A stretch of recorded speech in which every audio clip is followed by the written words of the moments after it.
quítate eso. La voz del juez Oberyn Price restalló en la sala como un látigo. Y en aquella galería de Chicago, todas las cabezas bien peinadas se giraron hacia la mujer que permanecía congelada en la puerta. Rowan Fisher llevaba puesto un uniforme de enfermera todavía manchado con el óxido seco de un turno de 30 horas. Su cabello oscuro estaba recogido en un moño que no había tocado desde la noche anterior. El cansancio le marcaba profundas sombras bajo los ojos. Rowan tenía 27 años, era tan pobre que sus zapatos tenían agujeros que ella escondía con cinta adhesiva, estaba tan agotada que se tambaleaba sobre sus propios pies, y acababa de entrar en la sala más peligrosa del estado sin nada más que la verdad y una chaqueta que había visto cosas mucho peores que el desprecio de un juez. Price torció el gesto ante su uniforme sucio, lo llamó un insulto a su tribunal, y le ordenó que se quitara aquel viejo abrigo de los hombros antes de atreverse a acercarse más. Pero cuando Rowan levantó los brazos y se lo quitó, toda la sala quedó en silencio, porque allí, tatuada a lo largo de su antebrazo, había una marca que hizo que el hombre más temido de Chicago dejara de respirar. Gideon Falcone tenía 37 años. Era el tipo de hombre cuyo nombre hacía que los hombres adultos bajaran la voz. Un jefe de la mafia envuelto en un traje que valía más de lo que aquella enfermera ganaba en un año. Frío, despiadado, y completamente inmóvil mientras miraba el brazo de Rowan como si hubiera visto un fantasma. Gideon conocía esa marca. La había visto una vez antes, años atrás, en la peor noche de su vida. Y pertenecía a alguien que se suponía no había sobrevivido. Falcone estaba acusado de un crimen que no había cometido, incriminado por atacar a una joven aterrorizada a la que, en realidad, él mismo había salvado, enfrentando una condena de prisión orquestada por hombres con dinero suficiente para borrar pruebas y silenciar al único testigo. No le quedaba nadie que hablara por él. Y entonces esa enfermera rota, manchada de sangre, levantó la barbilla, miró al juez directo a los ojos, y pronunció las 7 palabras que iban a desmoronarlo todo. Puedo probar que este hombre es inocente. Nadie en esa sala sabía quién era ella realmente. Nadie sabía lo que había sobrevivido, lo que había enterrado, ni lo que le iba a costar quedarse de pie ahí. Pero antes de que el sol se pusiera sobre Chicago, un juez corrupto, una familia poderosa y un imperio despiadado estaban a punto de descubrir que la mujer a la que habían tratado como una don nadie era la única persona capaz de reducir a cenizas todo su plan. Si una historia sobre la gente que subestimamos te toca el corazón, haznos el favor de darle like a este vídeo ahora mismo. Compártelo con alguien que necesite recordar que la fuerza silenciosa sigue siendo fuerza, y suscríbete al canal para no perderte ninguna historia como esta.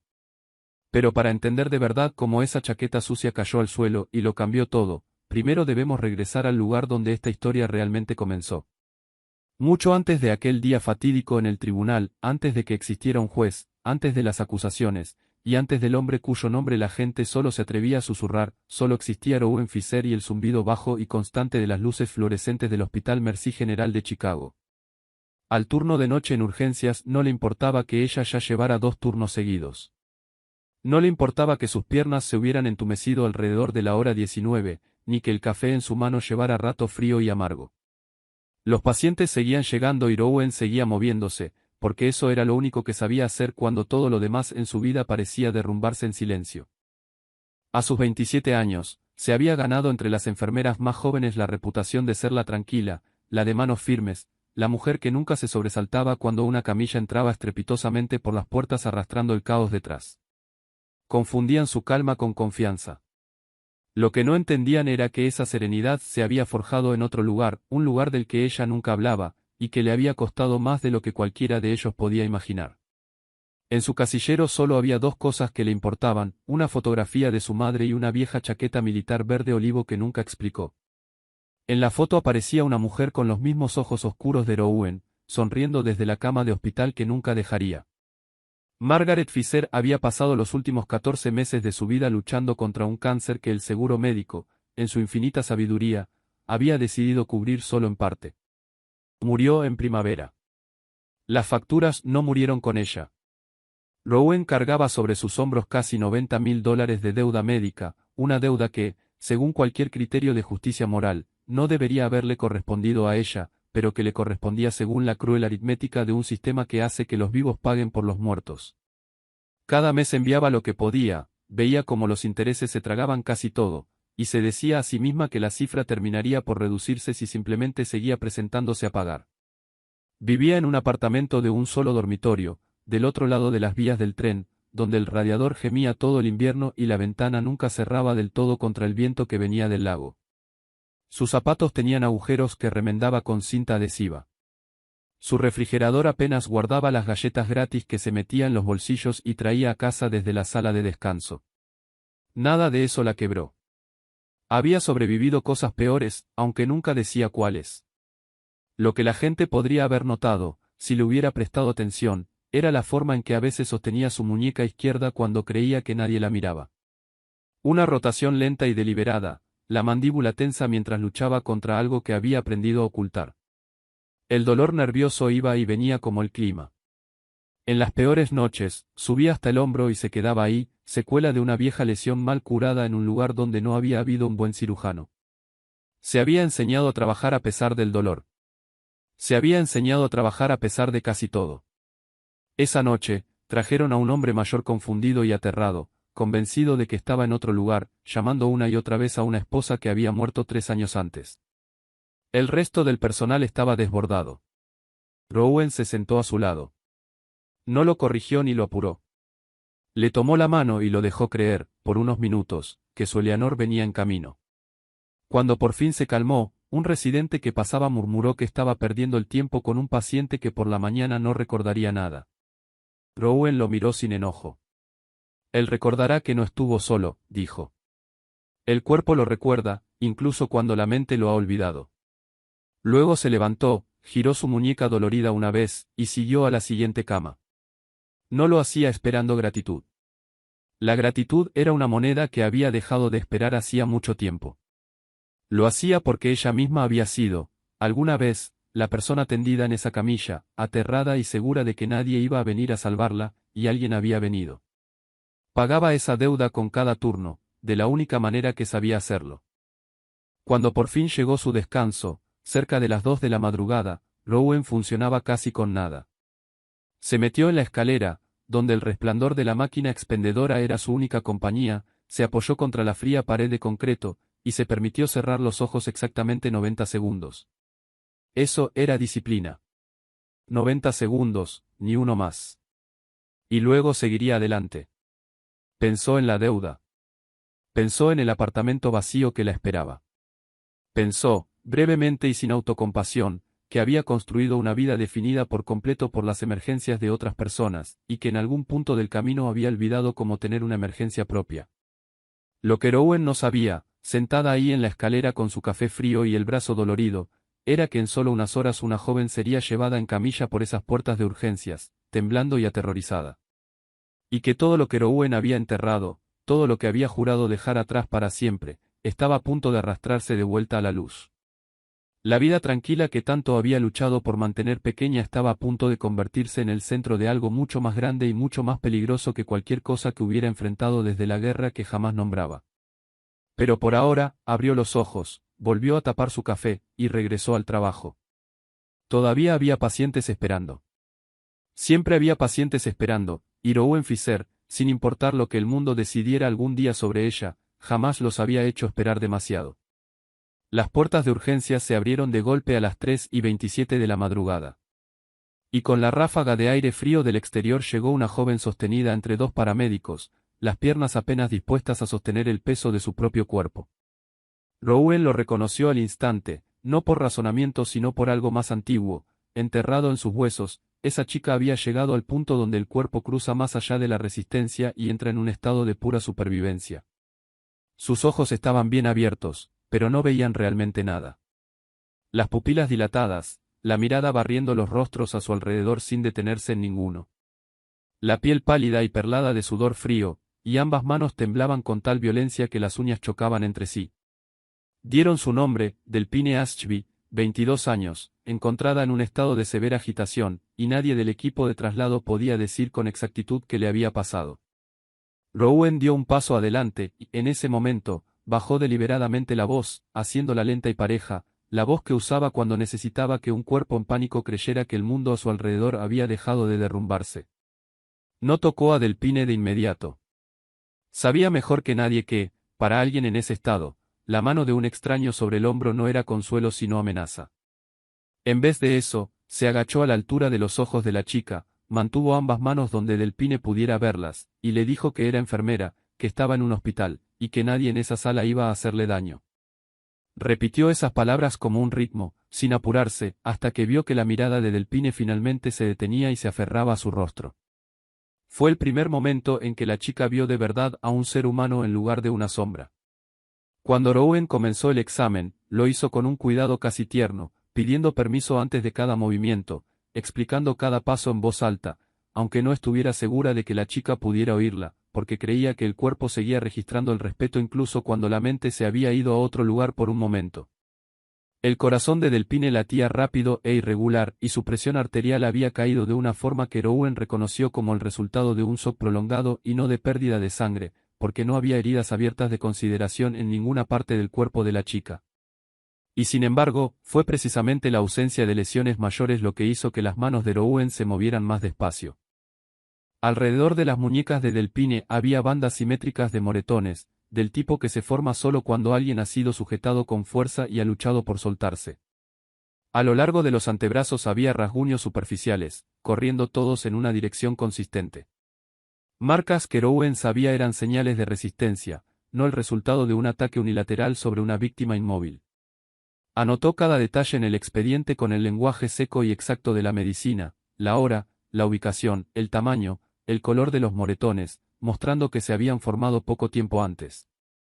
Hizo el trabajo mecánicamente, pero un rincón de su mente guardó en silencio esos fragmentos, porque la experiencia le había enseñado que el cuerpo humano contaba una historia con más honestidad de lo que cualquier testimonio jamás podría, y la historia que el cuerpo de Delphine estaba contando no coincidía con el grueso silencio en el que la chica se había envuelto. Durante todo el examen, Delphine no pronunció una sola frase coherente. Solo susurraba fragmentos rotos, repitiendo que no quería causar problemas, que solo quería irse a casa, que no llamaran a nadie. Por favor. Rowan no insistió. Había aprendido que algunos miedos no podían arrastrarse a la luz con preguntas, que a veces lo más amable que uno podía hacer por alguien que se estaba desmoronando era quedarse el tiempo suficiente para que supiera que, cuando estuviera lista para hablar, alguien todavía estaría ahí para escuchar. Así que acercó una silla, se sentó junto a la cama, y se quedó. Le trajo una manta tibia del calentador, colocó un vaso de agua a su alcance, y mantuvo su presencia silenciosa firme, un punto fijo en un mundo que, para Delphine, todavía se inclinaba bajo sus pies. Hubo un momento en que el temblor por fin cedió un poco, en que Delphine giró la cabeza y la miró.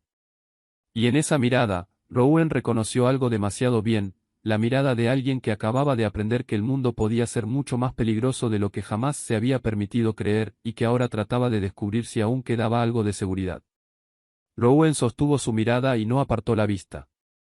No prometió que todo estaría bien, porque nunca le mentía a sus pacientes sobre cosas así. Solo le dijo que esa noche estaba a salvo, que Rowan estaría ahí mismo, y que no tenía que explicar nada hasta que quisiera. Delphine no respondió con palabras, pero los dedos que se aferraban al borde de la manta se aflojaron un poco, y para Rowan eso fue respuesta suficiente. Mientras el turno avanzaba lentamente hacia el amanecer y los médicos completaban los exámenes necesarios, Rowan se quedó al pie de la cama más tiempo del que era necesario, viendo cómo la chica finalmente caía en el sueño inquieto del agotamiento total. No sabía el nombre de quien le había hecho esto. No sabía qué había pasado en realidad en las horas antes de que trajeran a Delphine. Y nunca había oído el nombre del hombre cuyo destino estaba a punto de unirse al suyo. Pero sabía una cosa con la certeza fría de alguien que había leído demasiados cuerpos humanos a lo largo de su vida, que lo que el expediente médico de Delphine documentaba esa noche era la verdad, y que si alguien intentaba alguna vez torcer esa verdad, las marcas que ella había registrado con tanto cuidado seguirían ahí, esperando en silencio, honestas hasta el final. A menos de 15 minutos en auto de ese hospital, en el piso más alto de un edificio de cristal y acero con vista al río Chicago, un hombre permanecía inmóvil junto a una ventana que iba del piso al techo, sosteniendo un vaso de licor que en toda la noche no había llevado a sus labios ni una sola vez. Gideon Falcone no dormía mucho. Había dejado de dormir muchos años atrás, cuando entendió que en el mundo que gobernaba, el sueño era un lujo reservado para quienes creían que el mañana se parecería al hoy. A sus 37 años, era un hombre cuyo nombre media ciudad apenas se atrevía a mencionar en voz baja. Un nombre que pasaba por salones privados detrás de restaurantes, estacionamientos desiertos, y conversaciones en las que la gente siempre miraba por encima del hombro antes de hablar. Su imperio no era ostentoso como los que aparecen en las películas. Operaba en silencio y con precisión, construido sobre relaciones, deudas, y una disciplina de hierro que exigía a todo el que entraba en su órbita. No era el tipo de hombre que mostraba poder a través de la sangre o el ruido. Había aprendido hace mucho que el verdadero poder residía en la capacidad de hacer que otros cambiaran su comportamiento con solo saber que él los observaba. Y que el miedo bien plantado duraba más que cualquier amenaza pronunciada en voz alta. Pero había algo que quienes le temían a menudo no entendían, y era que Gideon Falcone vivía según un conjunto de reglas que nunca había roto, ni siquiera cuando romperlas habría sido más fácil y más rentable. No traficaba con drogas, algo que consideraba sucio y cobarde. No hacía daño a los niños, y sobre todo, jamás toleraba a los depredadores que se aprovechaban de quienes no podían defenderse, porque dentro de su propio código moral, distorsionado pero inquebrantable, esa era la línea final que separaba a un hombre de una bestia. Era ese código, más que la crueldad, lo que hacía que quienes trabajaban bajo sus órdenes lo respetaran y le temieran a la vez, porque sabían que la lealtad sería recompensada, pero la traición y la depravación jamás serían perdonadas. La única otra persona en la habitación esa noche era Tobías Reyes, la mano derecha que había permanecido a su lado durante 12 años, un hombre callado de 40 años cuyos ojos estudiaban cada entrada y salida de cualquier sala en la que entraba. Tobías no era el tipo de subordinado que solo asentía en acuerdo. Era el único hombre que se atrevía a decirle a Gideon la verdad cuando todos los demás solo decían lo que su jefe quería oír. Y por eso Gideon lo mantenía más cerca que incluso a quienes llevaban el apellido Falcone. Esa noche, Tobías estaba apoyado en el marco de la puerta con los brazos cruzados, esperando que su jefe estuviera listo para hablar. Conocía bien esa postura, la forma en que Gideon se quedaba completamente quieto cuando sopesaba algo pesado en su mente, y había aprendido que esos silencios no debían interrumpirse. Finalmente, Gideon habló con voz baja y pareja, y preguntó si habían llevado a la chica a un lugar seguro. Tobías respondió que la habían llevado al hospital, que su gente se había retirado en silencio en cuanto estuvieron seguros de que estaba en manos del personal, y que nadie había dejado rastro. Gideon asintió una sola vez, pero Tobías notó cómo se le tensaban los nudillos alrededor del vaso, y entendió que lo ocurrido esa noche había tocado algo más profundo en su jefe de lo que su expresión permitía revelar. Había cosas de las que Gideon nunca hablaba, ni siquiera con Tobías. Cosas de los años antes de convertirse en el hombre que ahora estaba junto a esa ventana, y esas cosas habían formado el límite que jamás permitiría que nadie cruzara delante de él. Lo que Gideon no sabía, mientras contemplaba la ciudad que dormía bajo él, era que el acto que había cometido esa noche, la decisión de intervenir que cualquier hombre sensato en su mundo le habría aconsejado evitar, estaba a punto de convertirse en la soga que sus enemigos usarían para apretarle el cuello. No había salvado a la chica esperando la gratitud de nadie, y desde luego no lo había hecho esperando una recompensa. Lo había hecho porque su código se lo exigía, y porque se había prometido hace mucho tiempo que sin importar en que se convirtiera ante los ojos de la ley, jamás se quedaría de brazos cruzados mientras los poderosos aplastaban a los indefensos. Pero en el mundo que Gideon Falcone había construido, ningún acto de bondad venía sin precio. Y la gente que lo había estado observando desde las sombras durante tanto tiempo finalmente había encontrado lo que necesitaba, un momento en que él expuso su única debilidad, la parte humana de sí mismo que debería haber enterrado más profundo. Dejó el vaso intacto en el alféizar, le dio la espalda a la ciudad, y le dijo a Tobías que mañana pasaría algo. No sabía exactamente qué, pero los instintos afilados por años de vivir en peligro le decían que ese silencio no duraría, y que el precio de hacer lo correcto a veces era mucho mayor que el precio de hacer lo incorrecto. Solo unas horas antes de estar junto a esa ventana, Gideon Falcone había estado en el viejo distrito portuario, al sur de la ciudad, donde bodegas abandonadas se alineaban a lo largo del agua y las luces callejeras dispersas apenas proyectaban cintas rotas de luz sobre la superficie del río. Había ido solo para atender un asunto rutinario, una breve reunión con un intermediario que no debería haber tomado más de 10 minutos, y tenía pensado irse en cuanto terminara. Pero al cruzar el patio vacío entre dos filas de bodegas, de camino a donde tenía el auto estacionado, un sonido lo detuvo. Era la voz de una mujer, no un grito, sino el sonido ahogado y estrangulado de alguien que ya había entendido que gritar solo empeoraría las cosas. Gideon había vivido en la oscuridad el tiempo suficiente como para conocer la diferencia entre una discusión y algo mucho más grave, y el sonido que acababa de llegar hasta él pertenecía a lo segundo. No dudó. Avanzó a lo largo de la pared de la bodega, sus pasos silenciosos por años de disciplina, y cuando dobló la esquina, vio una escena que despertó de inmediato algo frío y duro en su pecho. Una joven había sido arrinconada contra la pared de concreto, el cuerpo encogido hacia adentro, ambas manos alzadas en la postura desesperada de defensa de alguien que sabía que ya no tenía a dónde correr. Frente a ella había 3 hombres, y el que estaba más cerca, el que la sujetaba, era un joven vestido con ropa cara, con el aire de alguien que había sido consentido toda su vida y jamás había tenido que pagar por nada de lo que hacía. Gideon sabría después que su nombre era Beston Arsley, pero en ese momento no necesitaba un nombre. Solo necesitaba ver la forma en que ese hombre le apretaba la muñeca a la chica, la manera en que ella luchaba sin poder soltarse, para entender exactamente lo que estaba presenciando. Había una línea dentro de Gideon Falcone que jamás permitía que nadie cruzara frente a él. Y esos 3 hombres acababan de pisarla. Salió de las sombras. No sacó ningún arma y no necesitó pronunciar una amenaza. Simplemente les dijo, con una voz tan calmada que resultaba escalofriante, que soltaran a la chica.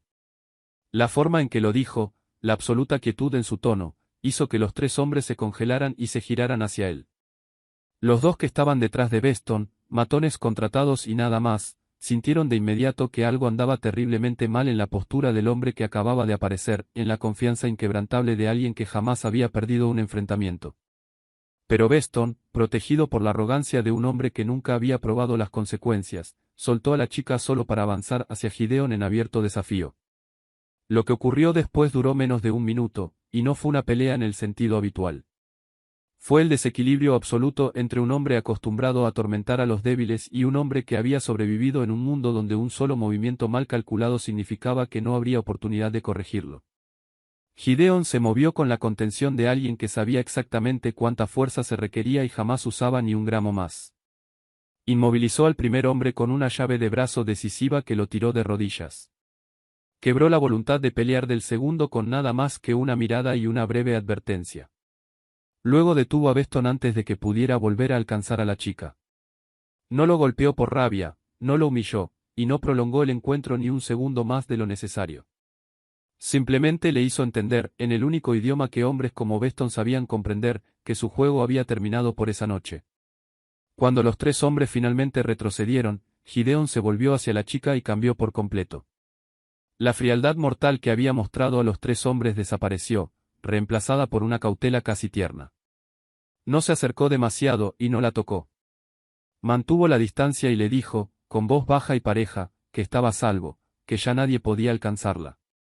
La chica lo miraba con los ojos aún llenos de terror, incapaz de creer que la pesadilla realmente había terminado.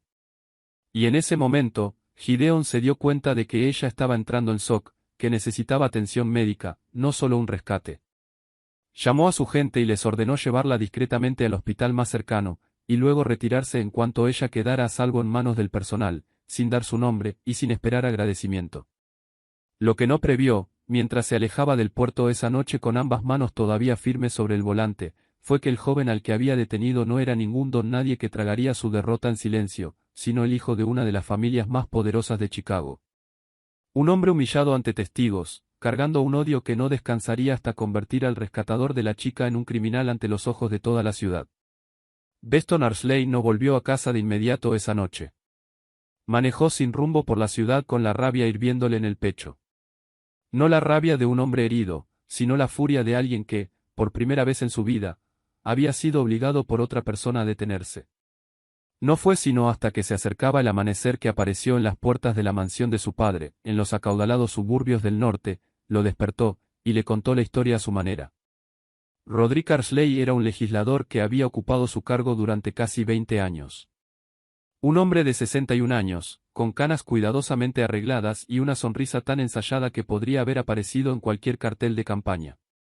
Había pasado toda su carrera aprendiendo a convertir problemas en oportunidades, debilidades en ventajas, y sobre todo, a proteger el apellido Arsley de cualquier mancha que pudiera pegársele. Cuando escuchó a su hijo decir que un hombre lo había atacado en el puerto, no le preguntó qué hacía ahí, y no le preguntó quién podría ser la chica que Beston mencionó de pasada. Solo hizo una pregunta, si alguien había visto lo que pasó. Y cuando Beston respondió que solo habían estado ellos 3 y la chica, Roderick supo exactamente qué había que hacer. En el mundo en el que él operaba, La verdad no era algo que se descubría. Era algo que se construía, y él tenía todas las herramientas necesarias para construir la verdad que deseara. Empezó esa misma mañana. Su primera llamada fue a un abogado que le debía más de un favor, la segunda, a un conocido dentro del departamento de policía. Y para el mediodía, la historia ya había empezado a cambiar de forma. El cuchillo que uno de los tres hombres llevaba esa noche, un objeto que debería haber sido registrado como evidencia, simplemente nunca apareció en el reporte. A los dos matones contratados les pagaron lo suficiente para desaparecer de la ciudad, y les dieron una advertencia lo bastante aterradora como para garantizar su silencio para siempre. El reporte policial original, que debería haber recogido el testimonio de una joven rescatada de tres atacantes, fue reescrito como la historia de un notorio criminal con antecedentes que había agredido a tres hombres sin provocación en el puerto. Y como Roderick Arsley entendía que mientras más grave sonara una acusación, menos probable era que el público siguiera haciendo preguntas, no se detuvo en el cargo de agresión.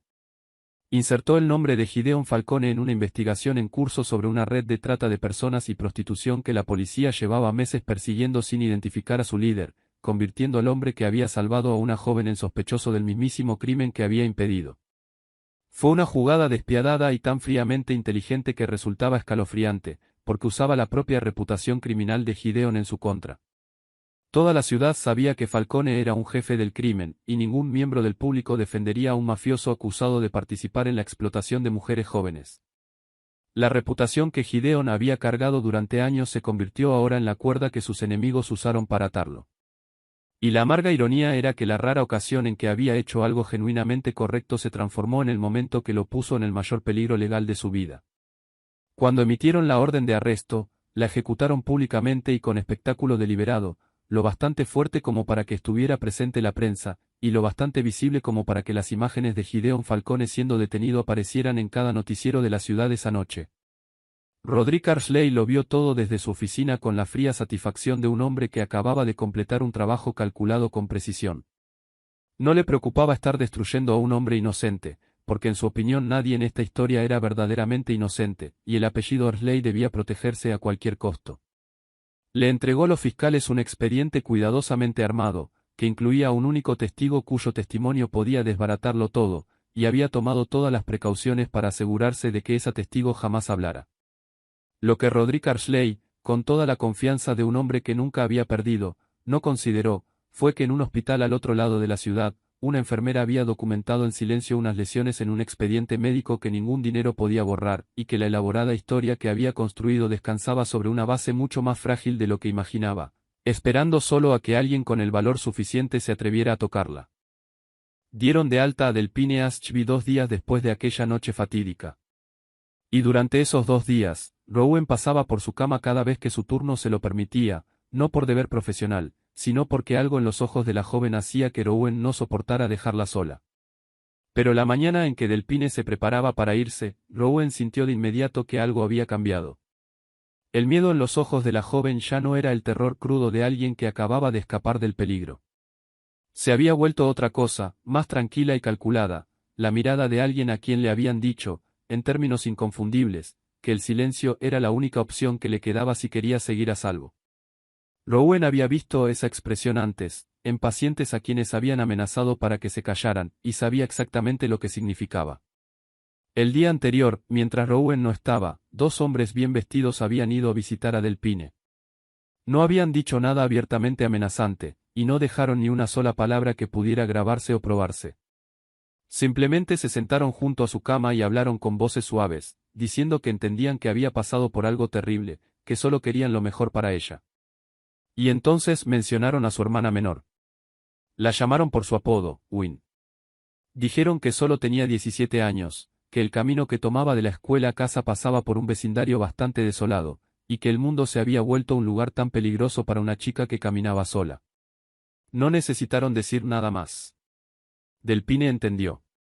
Entendió que si decía la verdad, si le contaba a alguien que el hombre bajo arresto en realidad la había salvado, que había sido el hijo de los Arsley quien la atacó, entonces no sería ella quien pagara el precio.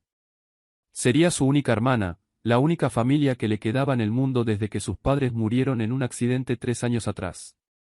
Will lo era todo para ella, y Delphine la había criado con sus propias manos desde que apenas tenía edad para cuidar de su propia vida, trabajando 2 empleos a la vez para que la chica pudiera seguir en la escuela. No había fuerza en la tierra que pudiera hacerla poner a su hermana en peligro. Así que eligió el silencio. No fue cobardía, aunque tal vez la gente después la llamara así. Fue el sacrificio de una hermana mayor acostumbrada a poner a otra persona por delante de sí misma. Cuando Rowan entró al cuarto esa mañana, encontró a Delphine sentada al borde de la cama, ya vestida para irse, ambas manos sobre las rodillas, apretadas con tanta fuerza que los nudillos se le habían puesto blancos. Rowan acercó una silla y se sentó frente a ella. Y no hizo la pregunta directa que sabía solo lograría cerrar más a la joven.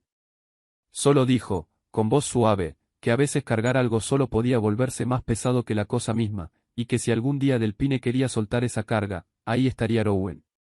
Delphine levantó la mirada, y, por un momento, se le llenaron los ojos de lágrimas, los labios entreabiertos como si fuera a decir algo. Rowan permaneció en silencio. No la presionó. Solo esperó con toda la paciencia que tenía. Pero entonces Delphine lanzó una mirada rápida hacia la puerta, un pequeño reflejo del que probablemente ni siquiera era consciente, y el valor que apenas empezaba a levantarse dentro de ella se desvaneció al instante. Negó con la cabeza y dijo en voz baja que estaba bien, que solo quería olvidarlo todo y seguir con su vida, y que Rowan no debía preguntarle nada más. Por favor. Rowan observó a la joven cerrarse como una puerta de golpe, y algo dolorosamente tenso pero profundamente familiar se le levantó en el pecho. Reconoció esa mirada hacia la puerta, la reacción sobresaltada ante cada sonido, la manera en que Delphine insistía en que estaba bien mientras todo su cuerpo gritaba lo contrario. Era el idioma del miedo impuesto desde afuera, no el miedo natural que deja el trauma. Y Rowan entendió que alguien había ido a ver a esa joven y había plantado una amenaza lo bastante poderosa como para sellarle la boca. No sabía quién era esa persona. Todavía no había escuchado el apellido Arsley, y no sabía nada del hombre que estaba en una celda por un crimen que no había cometido. Pero sabía que la joven frente a ella estaba pagando el precio de una verdad que no se atrevía a decir. Y eso despertó en Rowan algo que creía enterrado hace mucho, el instinto que no le permitía darle la espalda a alguien aplastado bajo el poder de los fuertes. Acompañó a Delphine hasta la entrada del hospital y la vio irse con los hombros encorvados bajo un peso invisible, y Rowan se dijo que, fuera lo que fuera esto, no había terminado todavía. 3 días después de que Delphine saliera del hospital, el nombre de Gideon Falcone apareció en las noticias de la noche mientras Rowan comía rápido una cena tardía en la sala de descanso. Se detuvo con el tenedor a mitad de camino cuando la pantalla mostró a un hombre siendo escoltado bajo un titular que decía que había sido acusado de atacar a 3 hombres en un puerto al sur de la ciudad y que se sospechaba de su participación en una red de trata de personas. Algo en el momento hizo que Rowan frunciera el ceño. El mismo puerto, la misma noche en que Delphine había llegado a urgencias en pánico con moretones alrededor de las muñecas. Rowan no era de las que creían en las coincidencias, y el instinto afilado por años de leer el cuerpo humano le dijo que estas dos historias, aparentemente separadas, eran en realidad las dos mitades de la misma verdad. Esa noche, cuando el área de urgencias por fin quedó en calma, Rowan hizo algo a lo que tenía todo el derecho como la enfermera que había atendido directamente a la paciente. Volvió a abrir el expediente médico de Delphine Ashby y leyó cada línea que había escrito durante esa noche caótica.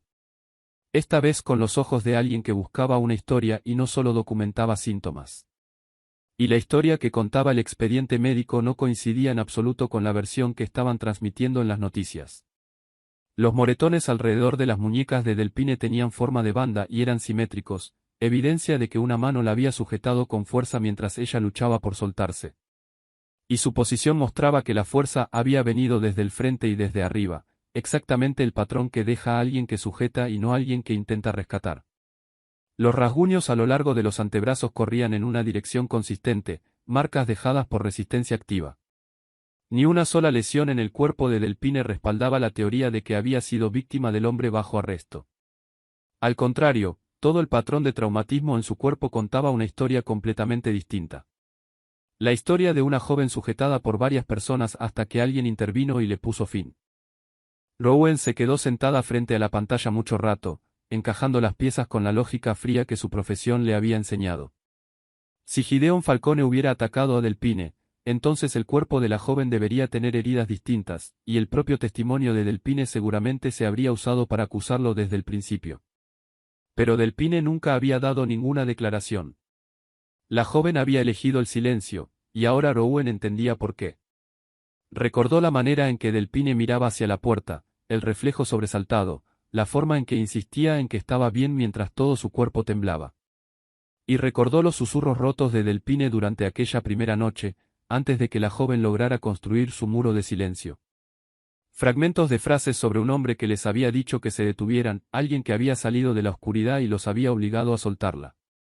En su momento, Rouen había supuesto que eran nada más que las palabras desilvanadas de una mente en shock. Pero ahora, junto a la evidencia objetiva en el cuerpo de Delpine y la línea de tiempo que coincidía con las noticias, esos fragmentos de pronto tenían un significado completamente distinto. El hombre que les dijo que se detuvieran no era el atacante. Era el hombre que había salvado a Delpine. Y ahora estaba en una celda, convertido en el autor del mismísimo crimen que había impedido. Rouen revisó con cuidado el expediente electrónico oficial de Delpine en el sistema del hospital, anotando cada marca de tiempo, cada firma, cada detalle forense, asegurándose de tener el número exacto del caso legal y del registro de evidencia. Pero la evidencia no mentía. El cuerpo humano no sabía fingir un engaño, no podía comprarse, y no le temía las amenazas. Las marcas en Delpine se habían formado según la manera precisa en que la fuerza física actúa sobre el tejido vivo, y contaban una verdad que ningún dinero ni poder podía alterar, mientras alguien siguiera dispuesto a leerlas correctamente. Anotó minuciosamente los códigos de referencia médica y las notas en su libreta personal, sabiendo que, aunque las leyes de privacidad protegían el documento original, ese número de registro oficial era la clave que un abogado necesitaría para solicitar una citación judicial de emergencia. Sabía que lo que tenía en las manos no era solo una hoja de papel. Era la única prueba objetiva que quedaba, capaz de demostrar que una historia que toda la ciudad creía verdadera había sido fabricada de principio a fin, y que un hombre inocente estaba a punto de ser condenado por un crimen por el que debería haber recibido las gracias. La copia del expediente médico permaneció sobre la mesa desvencijada del apartamento de Rouen durante 3 noches seguidas. Y durante esas 3 noches, apenas durmió. Había creído que, una vez que conociera la verdad, el camino se aclararía. Pero la realidad era mucho más complicada, porque entre conocer la verdad y atreverse a decirla en voz alta había un abismo, y Rouen entendía mejor que nadie que ese abismo podía tragarse a una persona entera. Sabía que, si sacaba ese expediente a la luz, si se ponía de pie y testificaba a favor de un hombre al que toda la ciudad creía un jefe criminal, su vida jamás volvería a ser tan tranquila como había sido. Había pasado años construyendo una existencia pequeña e invisible. Una vida en la que nadie le preguntaba de dónde venía. Nadie sabía lo que alguna vez había hecho ni lo que había soportado durante el capítulo que había cerrado y del que había tirado la llave. Había cosas de ese pasado que jamás había contado a nadie en Chicago. Cosas que le habían costado demasiado enterrar. Y sabía que entrar en un tribunal bajo la mirada de la prensa y de gente poderosa significaría exponer a la misma persona que durante tantos años había intentado dejar de ser. Ese era el primer precio, el privado, cuyo peso completo solo ella entendía. Pero había un segundo precio, mucho más tangible e inmediato. La gente lo bastante poderosa como para distorsionar todo un expediente policial, lo bastante poderosa como para hacer desaparecer un cuchillo de la evidencia y hacer desaparecer a 2 testigos de la ciudad, seguramente no se quedaría de brazos cruzados mientras una enfermera pobre destruía todo lo que habían construido. Rouen no era ingenua respecto a eso. Sabía que en el momento en que hablara, se convertiría en una amenaza para gente que no estaba acostumbrada a que la amenazaran. Y gente así tenía incontables formas de hacer desaparecer una amenaza. Pensó en su apartamento vacío, en el hecho de que vivía sola y en que nadie notaría si una noche simplemente no volvía a casa. Y en un momento de debilidad se preguntó si en el mundo alguien realmente necesitaba que ella hiciera esto, si le debía algo a ese hombre desconocido. Pero entonces pensó en Delpine. Pensó en los ojos de la chica moviéndose hacia la puerta, en sus manos apretadas hasta que los nudillos se pusieron blancos, en la forma en que una hermana mayor había elegido tragarse su propio miedo entero para proteger a su hermana de 17 años. Pensó en Wynne, una chica a la que nunca había conocido, cuyo futuro entero ahora pendía sobre ella como una amenaza, una niña cuya vida podía ser destruida solo porque su hermana se atrevió a decir la verdad. Y Rouen se dio cuenta de que su silencio, si elegía el silencio, no sería neutralidad. sería complicidad. Era la única persona que quedaba con evidencia capaz de salvar a un hombre inocente, y si le daba la espalda, no habría nadie más que lo hiciera. Había pasado toda su carrera pagando una vieja deuda, la deuda que le debía a la persona que había venido a salvarla la noche en que yacía en una camilla, convencida de que nadie vendría, y entendía que hay momentos en la vida en los que dar la espalda hace imposible volver a mirarse a los ojos jamás. Este era uno de esos momentos. Había visto lo que pasaba cuando la gente buena elegía el silencio. Había visto el precio de mirar hacia otro lado, pagado en cosas que nunca se podían recuperar. Y sabía que si esta vez apartaba la cara, la parte de sí misma que tanto le había costado preservar todos esos años finalmente se apagaría, en silencio y sin remedio, como la última lámpara apagándose en un cuarto donde solo quedaría la oscuridad desde ese momento en adelante. Se sentó en las sombras de su apartamento, girando su muñeca dolorida por costumbre, y dejó que el conflicto dentro de ella llegara a su fin. Sabía lo que iba a perder. Sabía que estaba poniendo en la balanza no solo su propia seguridad, sino también el pasado que tanto sacrificio le había costado mantener enterrado. Pero también sabía que la persona que había luchado por convertirse, la enfermera que se quedaba junto a la cama de un anciano moribundo para que no estuviera solo, la mujer que había jurado que jamás le daría la espalda a alguien indefenso aplastado por los fuertes, no podría vivir consigo misma si elegía el camino más fácil. Cerca del amanecer, mientras las luces de la calle empezaban a desvanecerse detrás de la ventana que nunca cerraba del todo, Rowan tomó sus notas médicas y aseguró los datos del registro legal. La decisión estaba tomada, no en un momento deslumbrante de valentía, sino en la certeza tranquila de alguien que había sopesado cada costo posible y aún así había elegido dar un paso adelante. Encontraría la manera de contactar al abogado defensor de Gideon Falcone. Llevaría la verdad a la luz, sin importar lo que le costara. Llegar hasta el abogado defensor de Gideon Falcone resultó más difícil de lo que Rowan había esperado, porque en los días previos al juicio, la oficina de Corbin Bale estaba asediada por reporteros e inundada de llamadas, la mayoría de ellas destinadas solo a husmear en lugar de ofrecer ayuda real. Corbin Bale era un abogado defensor experimentado, de 45 años, acostumbrado a casos difíciles y a clientes a quienes la sociedad ya había condenado antes de que empezara el juicio. Pero incluso él entendía que este caso era casi imposible de ganar. Tenía un cliente que el público despreciaba, un expediente de la fiscalía preparado con una prolijidad sospechosa, una supuesta víctima que se negaba a cooperar, y ni una sola prueba capaz de desmontar la historia que la otra parte había construido. Cuando llegó a su escritorio una llamada de último minuto de una enfermera que decía tener evidencia, casi la descartó, porque en casos de alto perfil como este siempre había innumerables personas que aseguraban saber algo cuando en realidad solo querían un lugar bajo los reflectores. Pero había algo en la voz calmada y precisa de la mujer, en la forma en que describía los hallazgos médicos con un lenguaje profesional difícil de fabricar, que lo hizo detenerse y escuchar. Acordó reunirse con ella en el tribunal la misma mañana en que comenzaba el juicio, porque era el momento más temprano que ambos podían coordinar. Y porque tampoco se atrevía a poner toda su esperanza en una testigo a la que jamás había visto. Esa mañana, Rowan acababa de terminar un turno insoportablemente largo, uno que el destino se había empeñado en llenar con un choque múltiple en la autopista, sumiendo a urgencias en el caos durante horas. Había pasado tanto tiempo de pie que ya no sentía los pies, había participado en procedimientos de emergencia que dejaron salpicaduras de sangre en su uniforme antes de secarse en una mancha marrón opaca. Y para cuando el turno finalmente la liberó, el reloj ya marcaba la hora en que empezaba el juicio.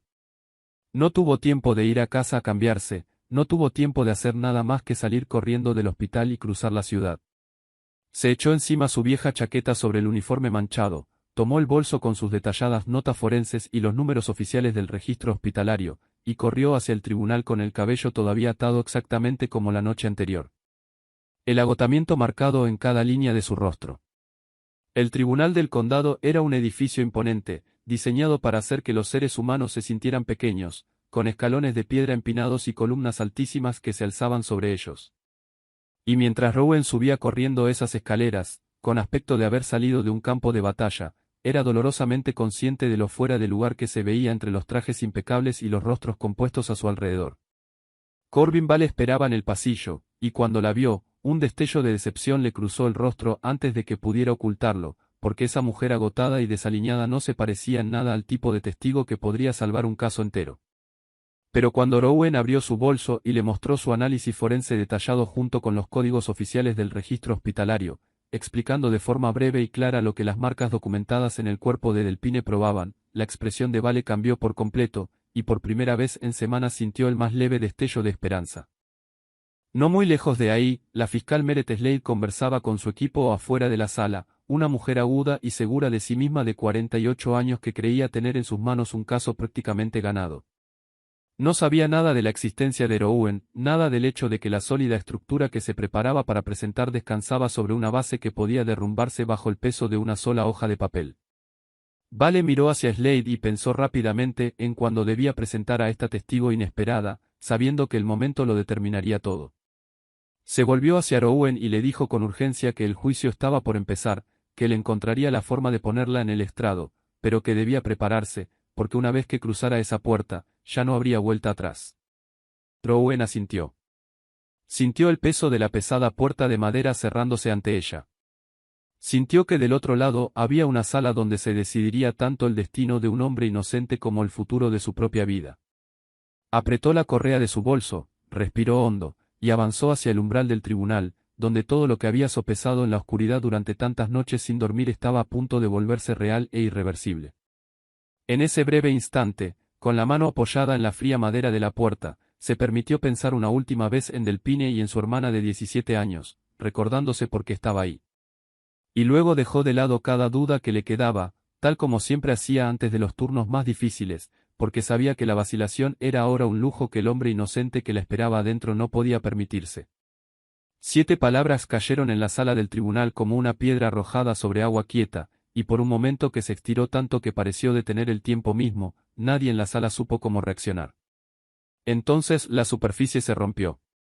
Los susurros se levantaron desde la galería como una ola creciente. Las plumas de los reporteros empezaron a correr furiosamente sobre el papel. Y en la mesa de la fiscalía, Meredith Slade se puso de pie casi de inmediato, su voz resonando en una objeción de que esta mujer no estaba en la lista de testigos, que esto era una intrusión no autorizada en un procedimiento legal cuidadosamente ordenado.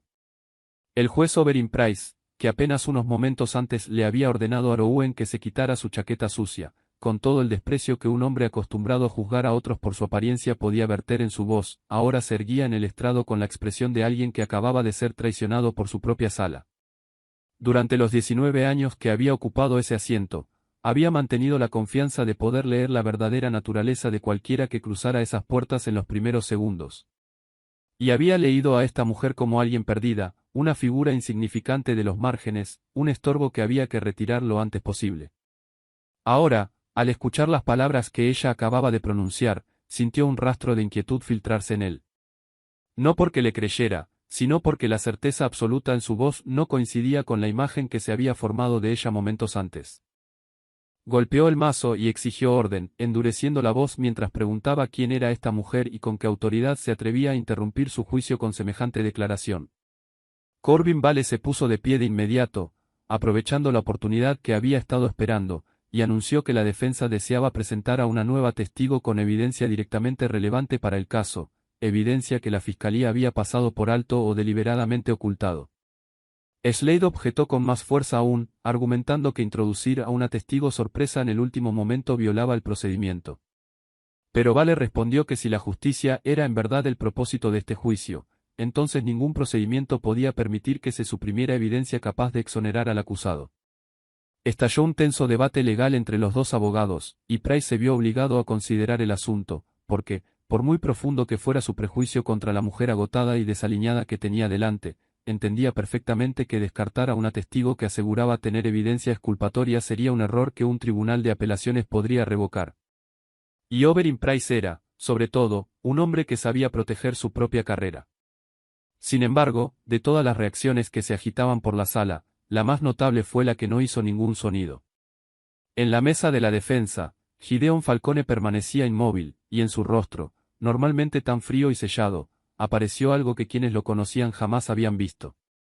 Había entrado a esa sala con la resignación congelada de un hombre que sabía que el juego había sido arreglado para que perdiera, preparado para enfrentar el veredicto como quien enfrenta una tormenta que no puede evitarse.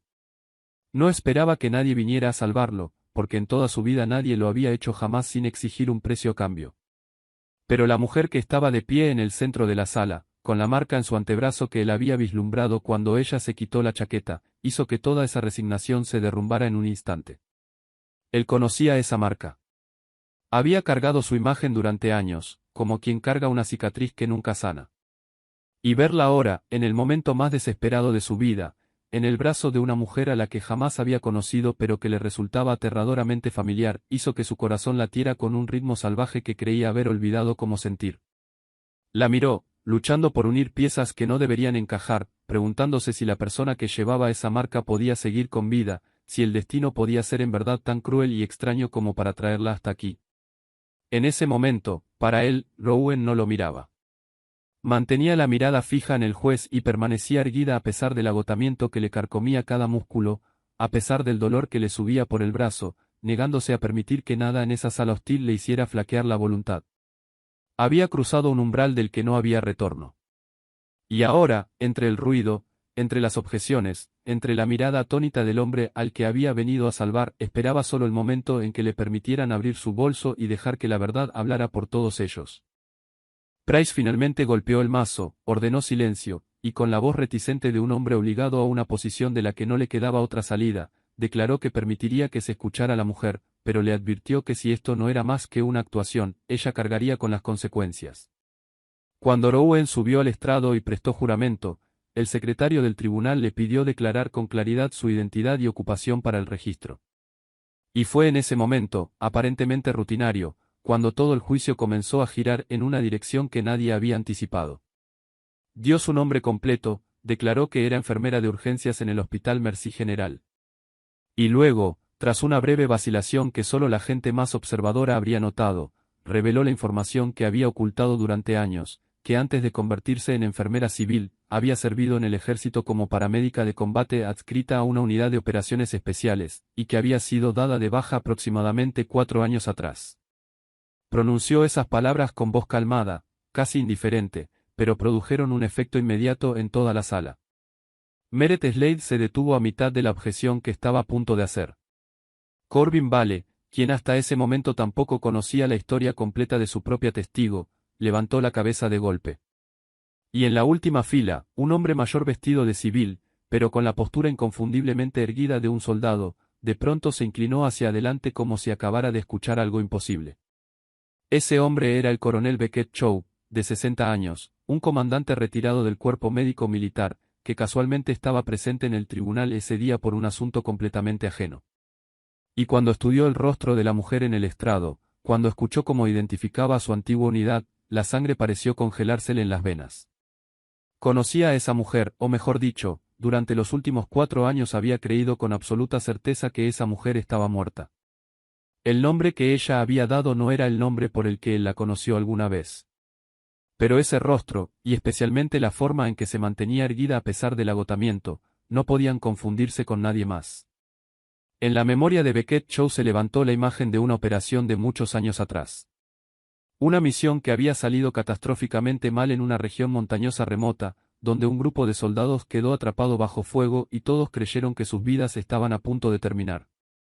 La persona que los había mantenido con vida durante esas horas más oscuras, la persona que había tratado heridas mortales con manos imposiblemente firmes en medio del caos, la persona reportada después como desaparecida y presuntamente muerta, era la joven enfermera que ahora estaba de pie en ese estrado, que en ese entonces tenía solo 22 o 23 años. El informe oficial había cerrado su nombre como si hubiera sido grabado en piedra, y durante 4 años Beckett Chow había cargado la creencia de que uno de los militares más valientes que había conocido había sido dejado atrás en aquel campo de batalla. Ahora estaba ahí, de carne y hueso, con el uniforme manchado de sangre, dentro de un tribunal de Chicago. Pero la persona más profundamente conmocionada por ese testimonio no fue Beckett Chow. Fue el hombre que permanecía en silencio en la mesa de la defensa. Para Gideon Falcone, las piezas dispersas que había estado luchando por encajar desde que Rowan se quitó la chaqueta finalmente cayeron en su lugar. Y la verdad que emergió casi le robó el aliento de los pulmones. La peor noche de su vida, la noche de la que jamás le había hablado a nadie, no pertenecía al mundo criminal que ahora gobernaba. Pertenecía a otro capítulo de su vida, una época antes de convertirse en el hombre que toda la ciudad temía.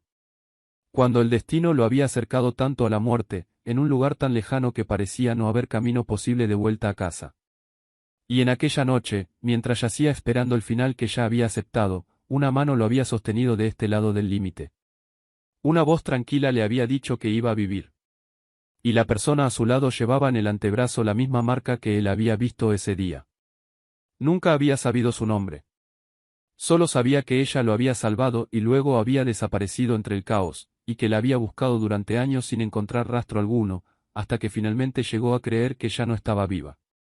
Ahora, en el momento más desesperado de su segunda vida, la persona que lo había salvado en su primera vida había reaparecido, no para cobrar una deuda, sino para pagar una que ni siquiera sabía que tenía.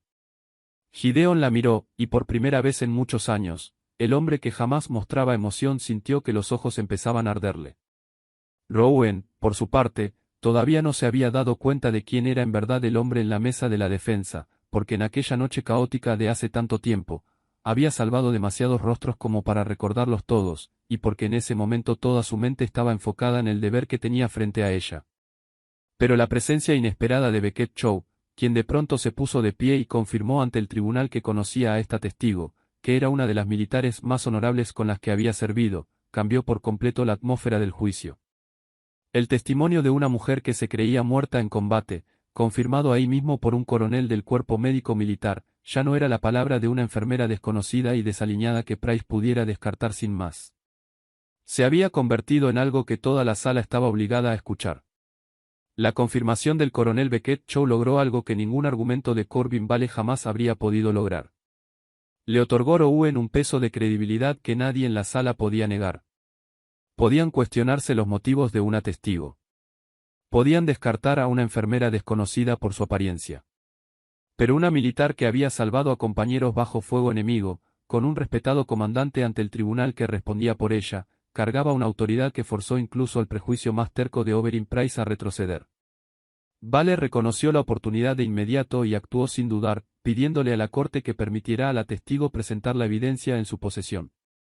Price, ahora considerablemente más cauteloso que cuando la miró por primera vez con desprecio, concedió el permiso a regañadientes. Rowan abrió su bolso y sacó la copia del expediente médico de Delphine Ashby, que fue marcada como evidencia y sometida a revisión del tribunal. Luego comenzó a explicar, y lo hizo como alguien que había pasado toda su carrera leyendo el cuerpo humano sin adornos, sin sentimentalismo, poniendo hecho junto a hecho y dejando que cada uno cargara con su propio peso. Declaró que, la noche descrita en la acusación, ella había sido la enfermera que personalmente recibió y atendió a la joven traída a urgencias, que había documentado el estado de la paciente con sus propias manos siguiendo estrictamente el procedimiento profesional, y que lo que registró esa noche contradecía directamente la versión que la fiscalía estaba presentando. No reveló todo de golpe, con la contención de alguien que entendía que soltar cada detalle de una sola vez debilitaría la fuerza de cada pieza individual de evidencia. Eligió comenzar con el hecho más simple e innegable, los moretones alrededor de las muñecas de la víctima. Los describió con lenguaje médico preciso, explicando que tenían forma de banda y eran simétricos, que ese patrón de lesión solo se forma cuando una persona ha sido sujetada con fuerza y ha luchado por soltarse, y que su ubicación y dirección mostraban que la fuerza había venido de alguien que sujetaba a la víctima desde el frente. Añadió que no había ni una sola lesión en el cuerpo de la joven consistente con la teoría de que el acusado la había atacado, y que el patrón general del traumatismo respaldaba en cambio una secuencia de eventos completamente distinta. Luego se detuvo. No fue más allá, dejando que ese primer detalle se asentara en la mente de todos en la sala. Su efecto fue profundo. Meredith Slade, que había entrado a esa sala con la confianza de alguien segura de que la victoria ya estaba al alcance, ahora sentía que el suelo comenzaba a moverse bajo sus pies. Era una fiscal consumada, lo bastante consumada como para reconocer de inmediato que ese testimonio no podía barrerse con unas cuantas preguntas astutas. La evidencia médica objetiva, presentada por una testigo cuya experticia no podía razonablemente cuestionarse y cuyo historial no podía desacreditarse con facilidad, era el tipo de evidencia más peligroso para un caso construido sobre la ausencia de verdad. Se puso de pie e intentó contraatacar de la única forma que le quedaba disponible, cuestionando si una enfermera tenía la autoridad para ofrecer conclusiones forenses y sugiriendo que la interpretación de las lesiones debería quedar en manos de un forense oficialmente designado. Pero Rowan no vaciló. Con voz calmada, respondió que no estaba ofreciendo una conclusión forense definitiva, sino simplemente describiendo lo que había observado y documentado personalmente según los estándares médicos la noche en que la paciente fue admitida, que el expediente médico era un documento oficial creado en el momento del tratamiento, y que cualquier especialista forense calificado interpretaría esas marcas exactamente de la manera en que ella acababa de explicar. Su respuesta estaba tan bien razonada que Slade no pudo encontrar una sola abertura por donde atacarla, y se vio obligada a sentarse con la inquietante certeza de que, por primera vez en el juicio, ya no controlaba su rumbo. En la mesa de la defensa, Gideon escuchaba cada palabra que Rowan decía con una atención tan intensa que resultaba casi dolorosa. No solo estaba escuchando a una testigo limpiar su nombre. Estaba escuchando a la misma persona que había buscado durante tantos años, ahí de pie, luchando por él con las únicas armas que tenía, la verdad y su propia experiencia, sin la más mínima idea de quién era él realmente. Corbin Bale, sintiendo que la balanza empezaba a inclinarse, siguió guiando a su testigo con gran cuidado, haciendo preguntas que permitían a Rowan reforzar cada punto uno por uno, sin revelar que esto era solo el comienzo de lo que tenía. Sabía que la evidencia más poderosa aún estaba por llegar y tenía la intención de construir el caso paso a paso, de modo que cuando las últimas piezas se pusieran frente al tribunal, toda la estructura de mentiras creada por la familia Arsley no tuviera manera posible de sostenerse en pie. La sala del tribunal había quedado ahora en completo silencio. Ya no había susurros, ya no había plumas corriendo sobre el papel, solo la voz firme de la mujer en el estrado y el peso de una verdad que lentamente salía a la luz. Guiada con cuidado por Corbin Bale, Rowan comenzó a poner el resto de las piezas frente al tribunal, y cada una abría otro boquete en la historia que la fiscalía había construido. Mostró que, además de los moretones alrededor de las muñecas de la víctima, también había rasguños superficiales corriendo en paralelo a lo largo de sus antebrazos, en la misma dirección, y explicó en lenguaje sencillo que eran señales de resistencia, el tipo de marcas que se forman cuando alguien lucha por soltarse de quien la sujeta. Enfatizó que esas heridas defensivas contaban una historia muy clara, la historia de una víctima que intentaba escapar de sus atacantes, no la de alguien dominada por un solo individuo. Luego señaló la contradicción central. Según el caso presentado por la fiscalía, el acusado estaba acusado de atacar a la víctima. Pero si eso fuera cierto, el cuerpo de la joven debería tener lesiones consistentes con esa acusación, y esas lesiones simplemente no existían. En cambio, todo el patrón de traumatismo en el cuerpo de la víctima respaldaba un escenario en el que había sido sujetada por varias personas, y otra persona había intervenido para rescatarla. Rowan repitió que ella era quien había recibido a la joven, que no había ni una sola herida que indicara que el propio acusado le había hecho daño, y que el estado de shock de la víctima esa noche era consistente con alguien que acababa de escapar de un ataque de múltiples agresores, no de un enfrentamiento con un solo hombre. Cada afirmación estaba anclada en el expediente médico, en fechas, horas, firmas y detalles que no podían inventarse ni alterarse después. Y era precisamente esa solidez lo que las hacía tan peligrosas. Meredith Slade intentó contraatacar una vez más, esta vez cuestionando la objetividad de la testigo. Sugirió que Rowan podría tener algún tipo de relación con el acusado, que tal vez tenía una razón personal para defender a un hombre con fama de jefe criminal. Era una jugada calculada, destinada a plantar dudas sobre los motivos de la testigo en lugar de enfrentar una evidencia que no podía refutar. Pero Rowan recibió la pregunta sin la más mínima vacilación. Respondió que hasta esa misma mañana jamás había conocido al acusado, que no lo conocía, que no había recibido nada de él, y que la única razón por la que estaba ahí era porque había leído la verdad en el cuerpo de una paciente y no podía vivir en paz mientras un hombre inocente era condenado por un crimen que la evidencia demostraba que no había cometido.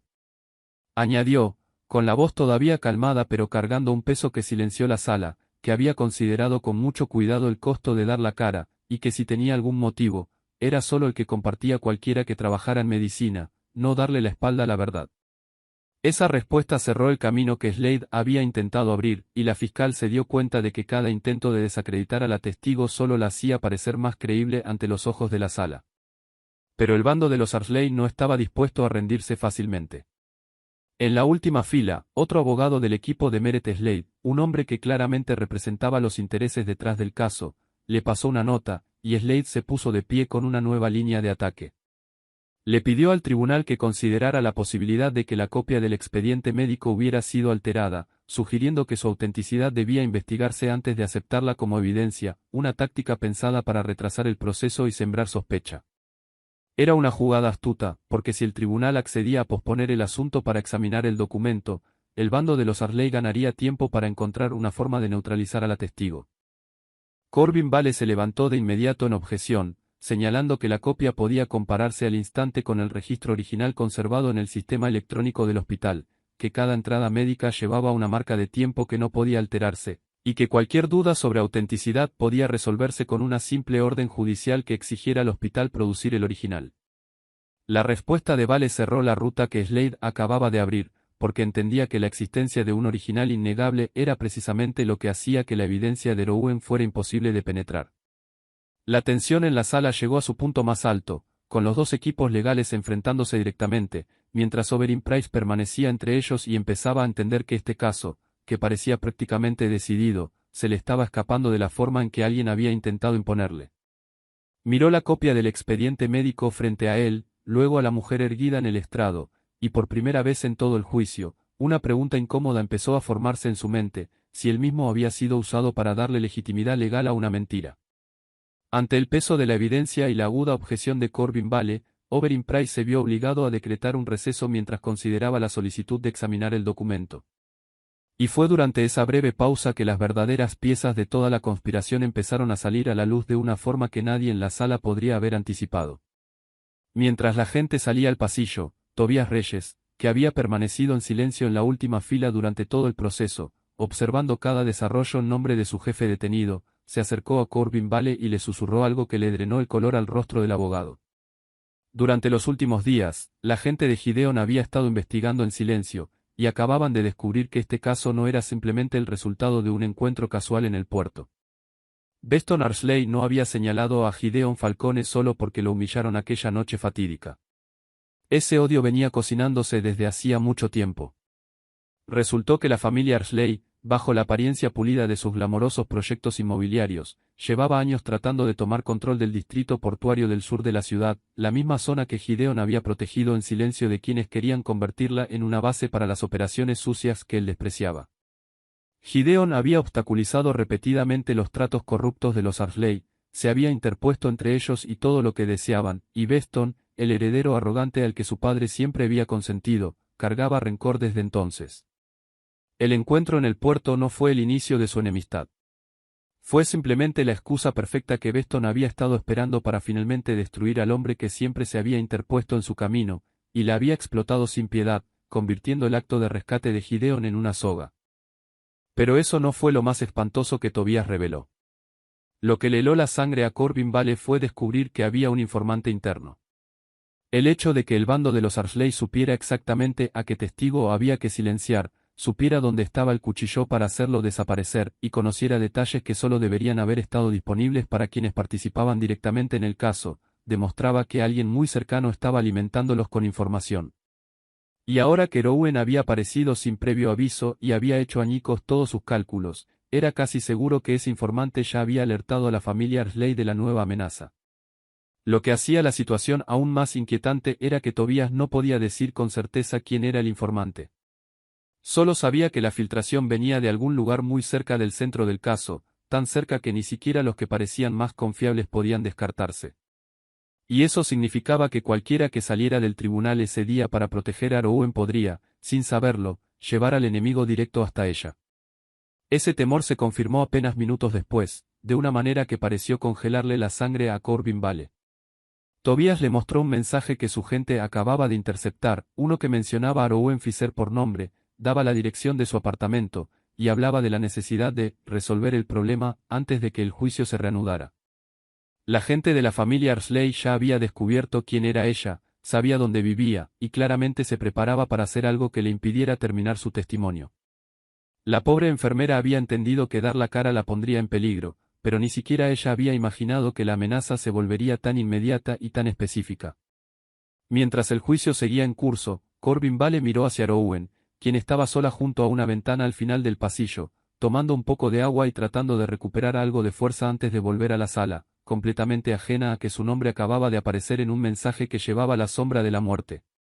Entendió que la situación había cambiado por completo. Ya no era solo una batalla dentro de un tribunal, donde las armas eran evidencia y argumento legal. Se había derramado hacia afuera, hacia un mundo donde gente como los Arley no tenía que obedecer ninguna regla. Y en ese mundo, Rowan, una mujer que vivía sola y sin nadie que la protegiera, era el blanco más vulnerable. Tobías, con la fría compostura de un hombre acostumbrado a lidiar con el peligro, dijo que él se encargaría de su seguridad, que su jefe jamás se perdonaría si la mujer que había arriesgado todo para salvarlo terminaba pagando con su propia vida. Y en la celda temporal donde Gideon esperaba que el juicio se reanudara, cuando Tobías encontró la forma de advertirle sobre el peligro que pendía sobre Rowan, algo dentro de ese hombre cambió para siempre. Gideon había aceptado su propio destino y estaba dispuesto a enfrentar una condena injusta como un precio que simplemente tendría que pagar. Pero la idea de que la mujer que había entrado 2 veces en su vida para salvarlo, una vez en el campo de batalla y otra en el tribunal, ahora estaba en peligro por su propia bondad, despertó en él una determinación de hierro. No lo permitiría. Aunque tuviera que usar hasta el último recurso que le quedara, aunque tuviera que pagar cualquier precio, la protegería, porque esta vez ya no era el hombre esperando ser salvado. Era la única persona con suficiente poder para interponerse entre ella y quienes querían silenciarla para siempre. El juicio se reanudó esa tarde con la decisión de Oberyn Price de citar el expediente médico original del hospital para compararlo. Una victoria pequeña pero importante para el bando de Corbin Vale, y una que también significaba que el proceso tendría que suspenderse hasta el día siguiente mientras esperaban el documento. Pero para quienes sabían de la amenaza que flotaba en el aire, ese intervalo no era un respiro. Era el periodo más peligroso de todos, porque le daba a la familia Arley exactamente la apertura que necesitaban para actuar contra Rowan antes de que pudiera terminar su testimonio al día siguiente. Cuando Rowan salió del tribunal hacia la luz decreciente de la tarde, tan agotada que lo único que quería era volver a su apartamento y dormir sin despertar, no tenía idea de que Tobías Reyes había dispuesto que unos hombres la siguieran discretamente desde el momento en que sus pies tocaron los escalones de piedra. Tampoco sabía que a solo unas cuadras de distancia, un vehículo con hombres contratados por la familia Arley esperaba a que la calle se quedara tranquila. Fue solo porque la gente de Gideon había tomado precauciones que los hechos no se desarrollaron como esos hombres pretendían. Cuando Rowan dobló hacia la calle estrecha que llevaba a su casa, 2 hombres se le acercaron desde direcciones opuestas con el porte inconfundible de quienes buscan hacer daño. Pero antes de que pudieran cerrar el paso, los hombres de Tobías aparecieron y los detuvieron con una presencia abrumadora y decisiva. Sin necesidad de lanzar un solo golpe, dejando claro que esa mujer no estaba tan sola como creían, los 2 hombres, acostumbrados a intimidar a blancos que no tenían quien los protegiera, entendieron de inmediato que la situación había cambiado y se retiraron en silencio hacia las sombras. Rowan solo notó un breve alboroto detrás de ella, una vaga sensación de inquietud antes de que se le acercara un hombre compuesto, se presentara como alguien enviado para garantizar su seguridad, y le dijera con una voz que no admitía discusión que estaba en peligro y necesitaba acompañarlo a un lugar más seguro. Los instintos de Rowan se afilaron de inmediato, porque había vivido lo suficiente en el mundo real como para no confiar fácilmente en un extraño. Y sin embargo, había algo en la calma profesional del hombre, y en la sensación de peligro que ella misma acababa de percibir, que le hizo entender que la advertencia era real. La llevaron a un lugar discreto y seguro. Y fue ahí, por primera vez desde ese momento en el tribunal, que se encontró cara a cara con Gideon Falcone, quien acababa de ser liberado bajo fianza mientras esperaba la continuación del juicio, gracias a los esfuerzos legales de Corbin Vale, después de que la balanza del caso hubiera empezado a inclinarse. Su encuentro se desarrolló bajo un silencio pesado. Gideon la miró, la mujer que lo había salvado 2 veces sin saberlo jamás, y no encontró palabras dignas de lo que quería decir. Finalmente habló, con la voz más baja y más áspera de lo habitual, y le contó de la noche, muchos años atrás, en el campo de batalla, del médico que lo había sostenido de este lado del límite entre la vida y la muerte cuando ya se había rendido. Rowan se quedó quieta ante sus recuerdos borrosos de aquella noche caótica. Entre los incontables rostros que había intentado salvar, no lograba recordarlo con claridad. Pero mientras él relataba detalles que solo alguien que hubiera estado ahí podía conocer, se dio cuenta de que su historia era verdadera. Que aquel hombre poderoso y temido había sido, alguna vez, una de las vidas tendidas bajo sus manos. Algo se le apretó en el pecho. Una conexión extraña, más allá de toda lógica, entre 2 personas que habían atravesado las regiones más oscuras de sus vidas y, de alguna manera, habían sobrevivido. Gideon le dijo que sabía lo que ella había arriesgado al testificar, que entendía el precio de exponer un pasado que alguien había elegido enterrar, y que jamás permitiría que pagara ese precio con su seguridad. Hubo un tirón peligroso en ese momento, una tentación que ambos sintieron pero que ninguno se atrevió a nombrar. Rowan vio en él, no al despiadado jefe criminal que el mundo creía que era, sino un hombre que cargaba heridas ocultas muy parecidas a las suyas. Un hombre que vivía según principios por los que estaba dispuesto a sufrir en lugar de traicionarlos. Y Gideon vio en ella una fuerza gentil, un valor que no necesitaba exhibirse, algo que jamás había encontrado en toda una vida entre hombres brutales y poderosos. Y sin embargo, ambos sabían que había un abismo entre ellos. Su mundo era el mismo mundo del que ella había pasado años tratando de escapar. Un mundo de oscuridad y violencia. Y sin importar lo que su corazón pudiera susurrarle, Rowan no podía olvidar que ese mundo casi la había destruido una vez. Dio un paso atrás, no porque le tuviera miedo a él, sino porque le temía a lo que sentía crecer dentro de ella, y le dijo con suavidad que agradecía su protección, pero que ahora solo quería terminar lo que había empezado, llevar la verdad a la luz, y volver a su vida tranquila. Gideon no intentó detenerla. Solo asintió, respetando la distancia que ella había puesto entre ellos. Aunque algo en su mirada revelaba que esa mujer había tocado una parte de él que creía muerta desde hacía mucho tiempo. La noticia de que Rowan había sido amenazada en su camino a casa, y de hasta donde estaba dispuesta a llegar la familia Arsley para silenciar a cualquiera que se atreviera a decir la verdad, llegó hasta Delphine Ashby esa noche a través del mismo Tobias, quien fue discretamente a advertirle que ella y su hermana podían ya no estar a salvo, a pesar de haber elegido el silencio. Y fue en ese momento que todo dentro de la joven cambió.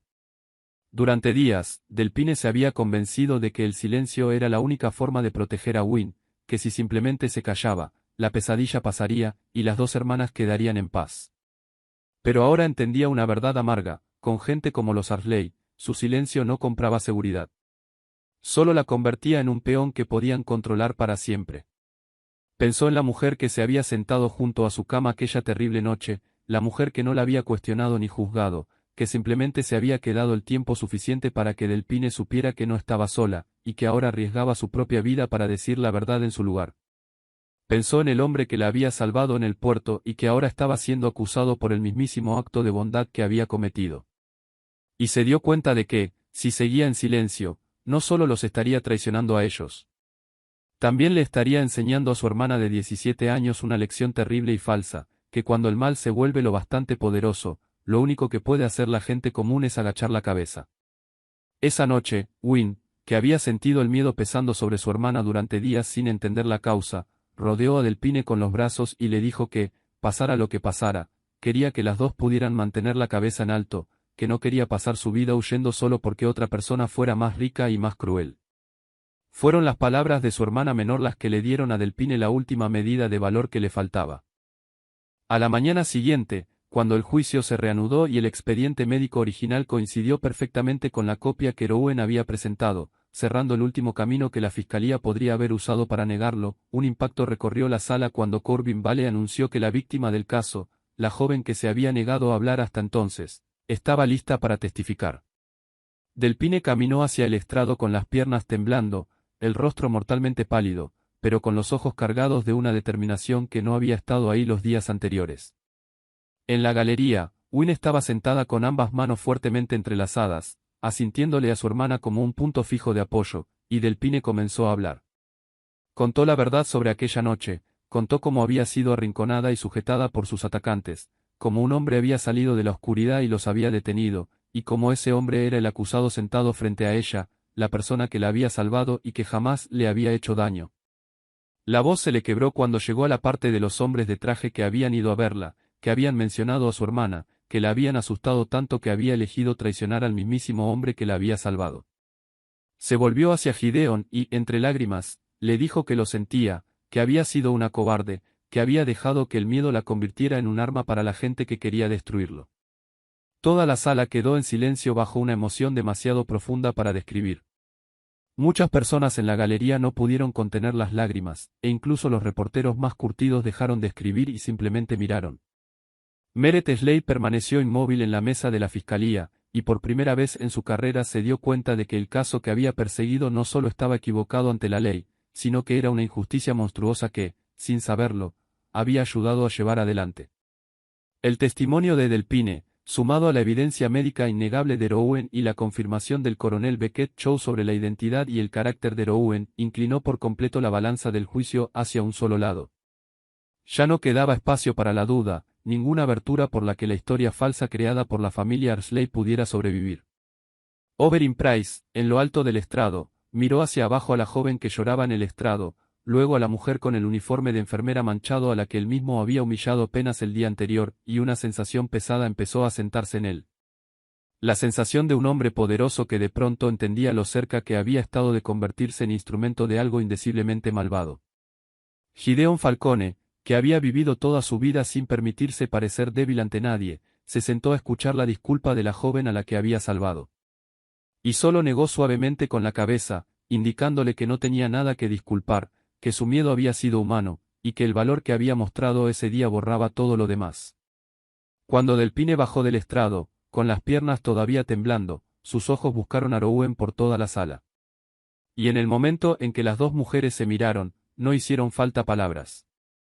Solo hubo la comprensión silenciosa de dos personas que habían sido llevadas al borde extremo del miedo y aún así habían elegido mantenerse erguidas, y un pequeño gesto de asentimiento de Rowan que parecía decirle a la joven que lo había logrado, que había sido mucho más valiente de lo que jamás había creído ser.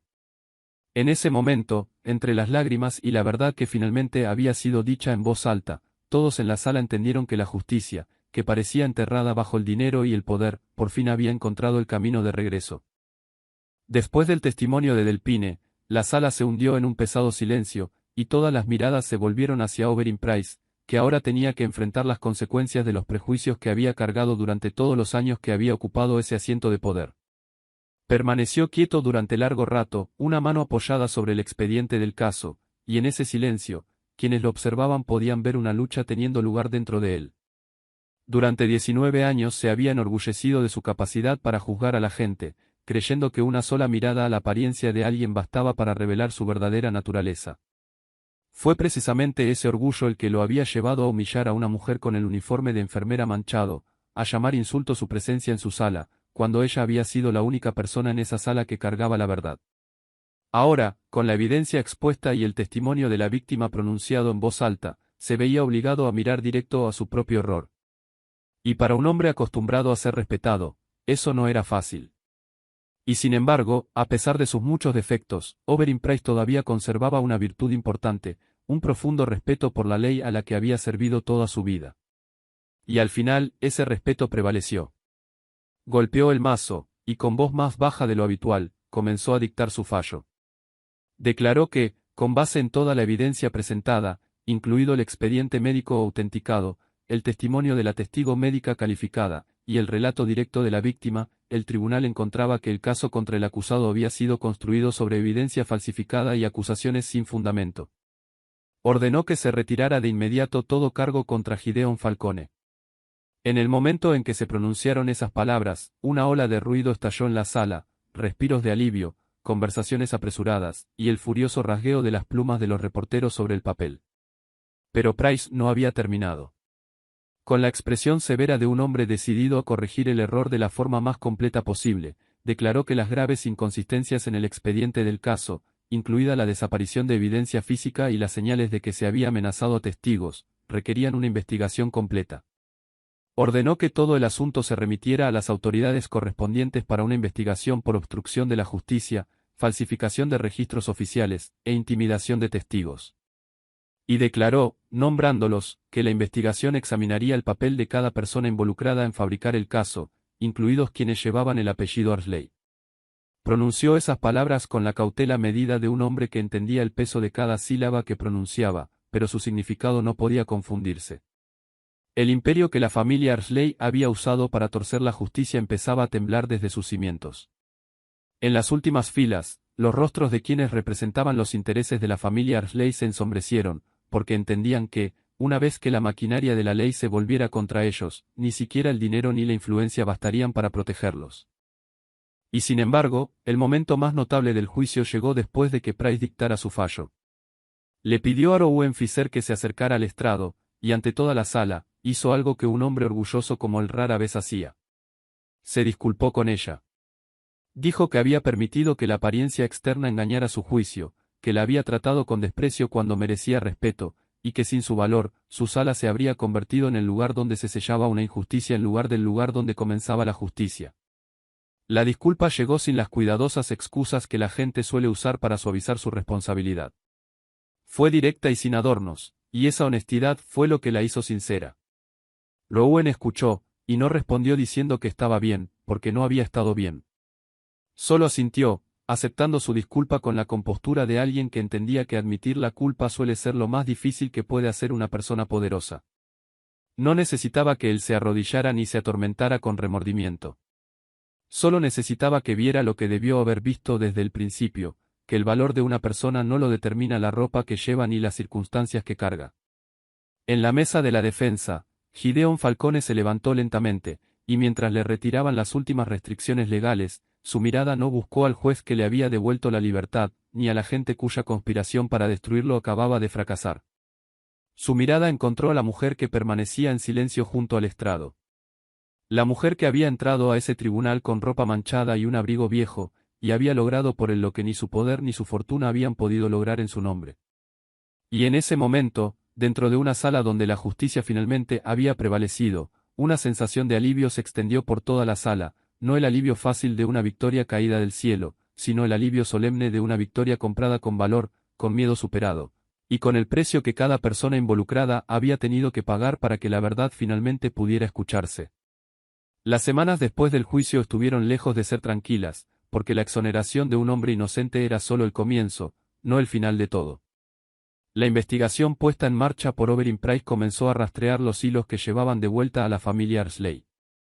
Y con cada día que pasaba, las cosas que habían permanecido ocultas bajo la protección del poder salían lentamente a la luz.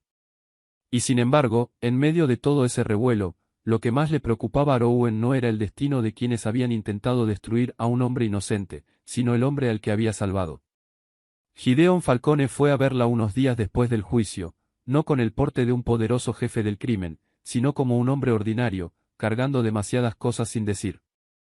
Se encontraron en un pequeño café tranquilo, un lugar tan sencillo que estaba en completo contraste con el mundo al que él pertenecía, y esa elección por sí sola revelaba algo de él.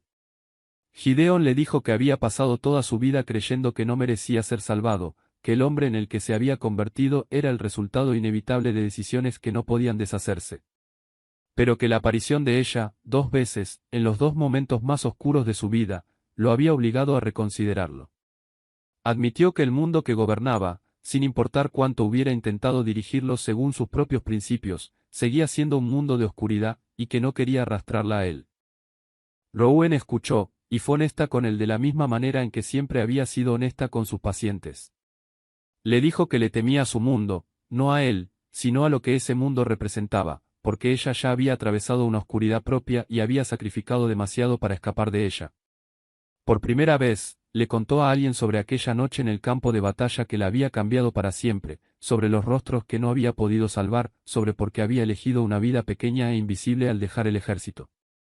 Una vida en la que podía sanar a otros sin verse obligada a enfrentar las heridas dentro de sí misma que nunca habían sanado del todo. Y mientras hablaba, se dio cuenta de que era la primera vez en años que permitía que alguien más viera quién era realmente, y que el hombre sentado frente a ella, aunque venía de un mundo completamente distinto, era la única persona capaz de entender esas heridas sin necesidad de que ella las explicara. Gideon le dijo que había tomado una decisión.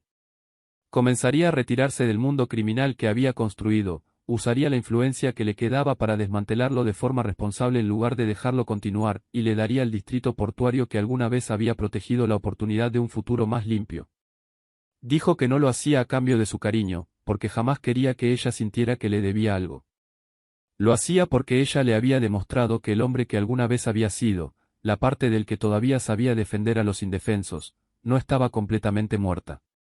Y quería convertirse más en ese hombre de lo que quería seguir siendo la persona que el miedo de la ciudad había moldeado.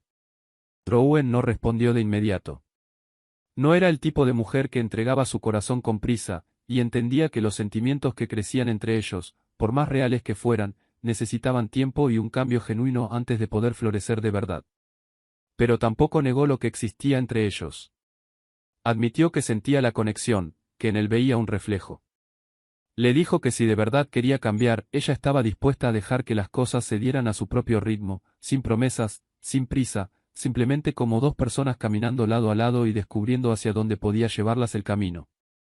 Y quizás fue precisamente esa cautela, esa negativa a convertir su historia en un voto apresurado, lo que la hizo sentir real. En los días que siguieron, el dolor sordo que le había recorrido el brazo durante años, el dolor que siempre había soportado sola y en silencio, pareció ceder un poco, no porque la vieja herida hubiera sanado, sino porque por primera vez ya no tenía que cargarlo sola. Cuando se despidieron esa tarde, no hubo abrazos ardientes ni declaraciones de amor elaboradas, solo una comprensión tranquila y una promesa silenciosa de que ambos estaban dispuestos a enfrentar sus heridas en lugar de seguir huyendo de ellas. Gideon la vio alejarse, a la mujer que le había enseñado que el verdadero valor no se encuentra en el poder ni en la violencia, sino en la capacidad de hacer lo correcto, incluso cuando exige un precio doloroso. Irouen, por su parte, salió de aquel café cargando una sensación extraña que había olvidado hace mucho tiempo, la sensación de que quizás su vida no tenía que estar definida para siempre por las emergencias de otras personas. Que quizás, después de todo, ella también merecía algo propio. Muchos meses después, cuando el invierno de Chicago por fin dio paso a los días más cálidos de la primavera temprana, la investigación que había comenzado en aquel juicio finalmente llegó a su conclusión.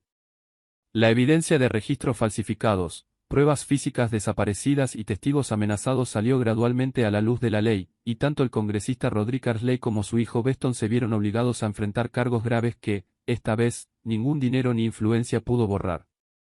El apellido Arley, que Roderick había pasado toda su vida protegiendo a cualquier costo, ahora quedaba ligado a un escándalo que sacudió a toda la ciudad. Y la amarga lección que esa familia se vio obligada a aprender fue que el poder construido sobre mentiras, tarde o temprano, se derrumba bajo su propio peso.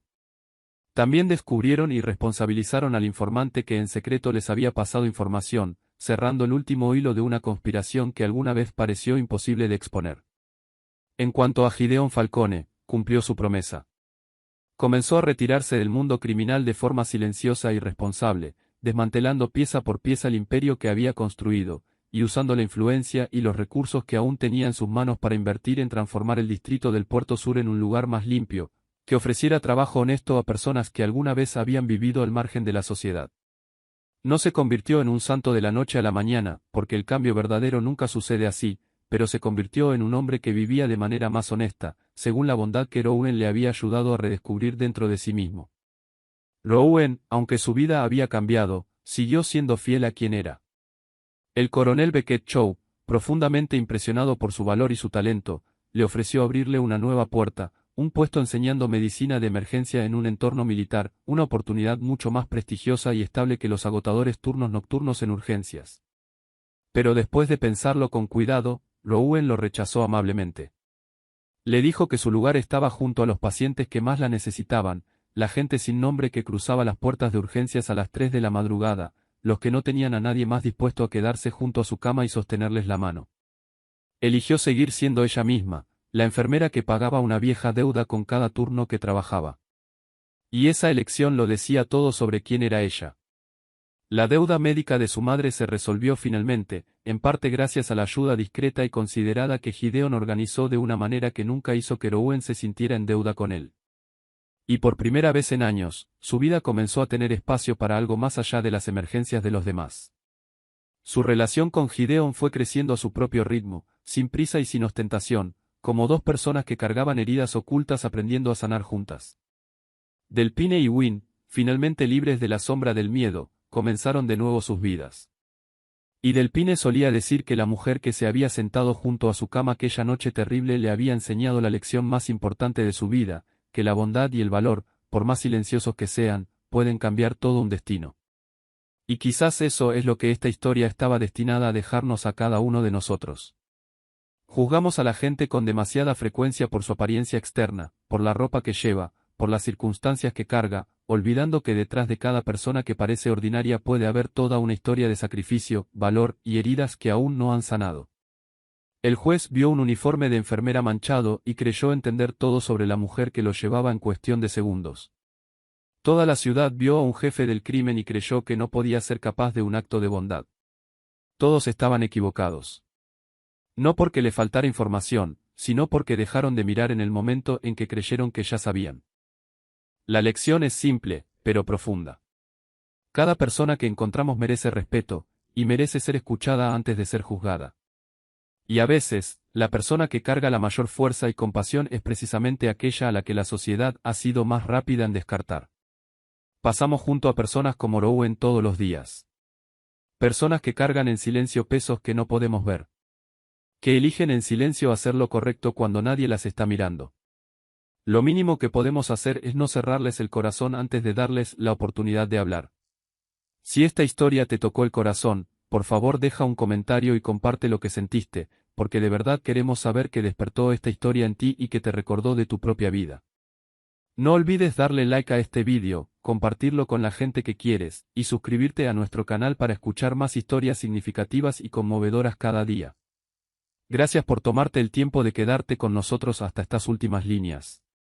Que todos los que escuchan esta historia siempre tengan buena salud, una vida alegre y en paz, y días llenos de amor. Adiós, y nos vemos en la próxima historia.